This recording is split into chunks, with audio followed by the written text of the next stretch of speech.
Test J, Passage 4, story time. In tracing the changing face of the Irish landscape, scholars have traditionally relied primarily on evidence from historical documents.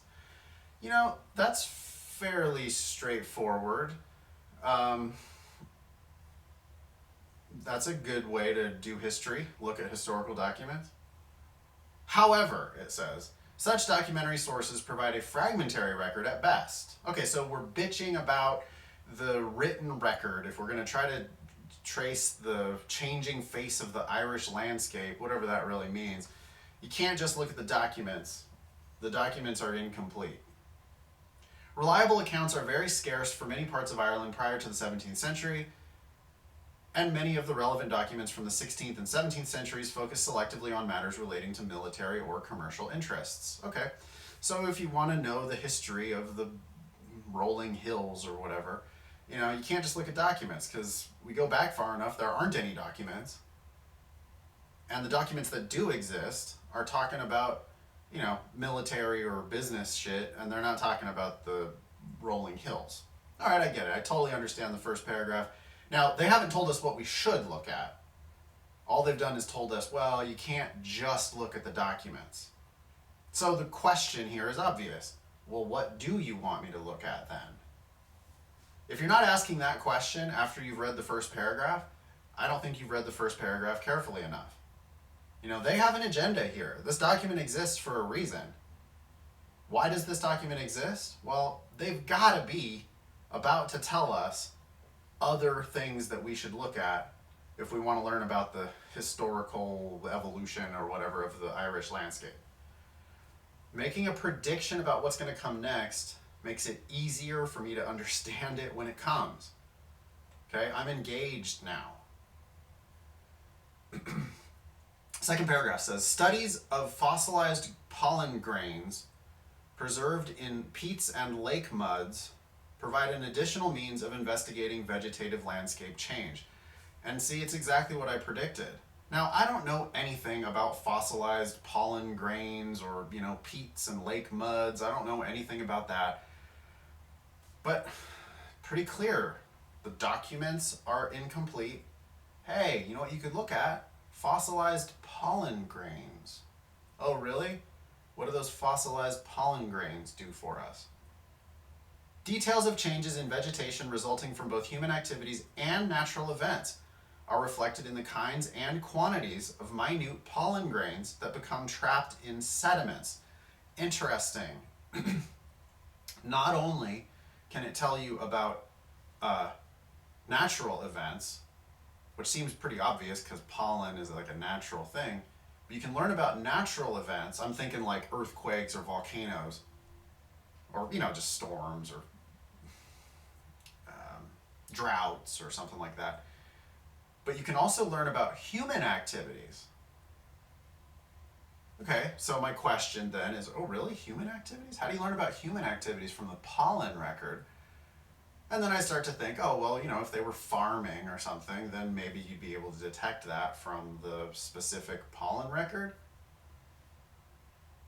Analysis of samples can identify which kinds of plants produced the preserved pollen grains and when they were deposited, and in many cases, the findings can serve to supplement or correct the documentary record.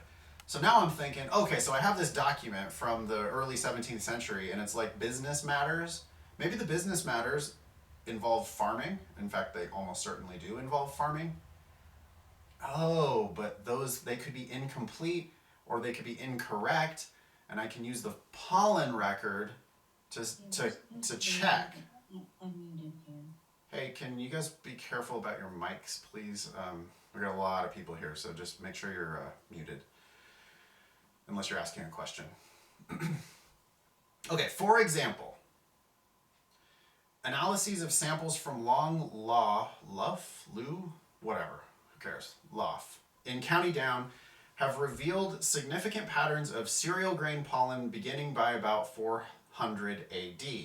The substantial clay content of the soil in this part of Down makes cultivation by primitive tools difficult. Historians thought that such soils were not tilled to any significant extent until the introduction of the moldboard plough to Ireland in the 17th century AD. Because cereal cultivation would have required tilling of the soil, The pollen evidence indicates that the soils must indeed have been successfully tilled before the introduction of the new plow. See, it's actually interesting, y'all. I think if you pay enough attention to the first paragraph or first sentence, and as you move along, if you're really engaged, I think you might learn something. And that, to me, is a kind of an interesting fact. You know, this is like an example of historical science at work. We know that we can't till this soil with this certain kind of plow, and we know we didn't have this certain kind of plow until a certain time. And so people are like, well, we couldn't have tilled the soil. But the pollen record says, no, you were growing a certain type of grain that you couldn't have grown without tilling the soil. So one way or the other, you were tilling the soil, which actually seems to suggest that maybe they had some other technology that we didn't know about. Like maybe the plow came earlier than we thought, or maybe they had some other method of tilling that we just don't even know about, which is kind of interesting. It's like forensic science.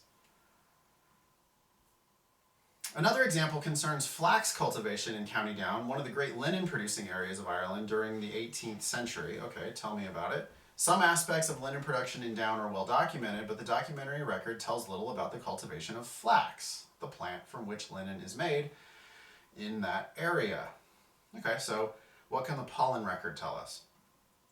The record of 18th century linen production in Down, together with the knowledge that flax cultivation had been established in Ireland centuries before that time, led some historians to surmise that this plant was being cultivated in Down before the 18th century. But pollen analyses indicate that this is not the case.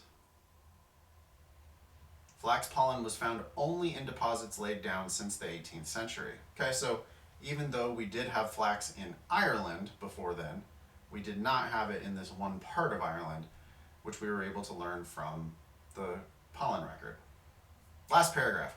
It must be stressed, though, that there are limits to the ability of the pollen record to reflect the vegetative history of the landscape. For example, pollen analyses cannot identify the species, only the genus or family of some plants.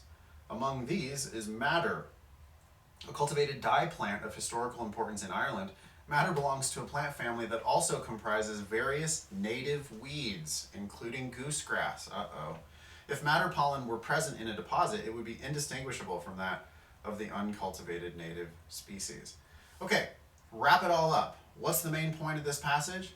Well, they wanted to tell you that if you want to learn about the history of the landscape of Ireland, the history of Ireland, period, you can't just use documents.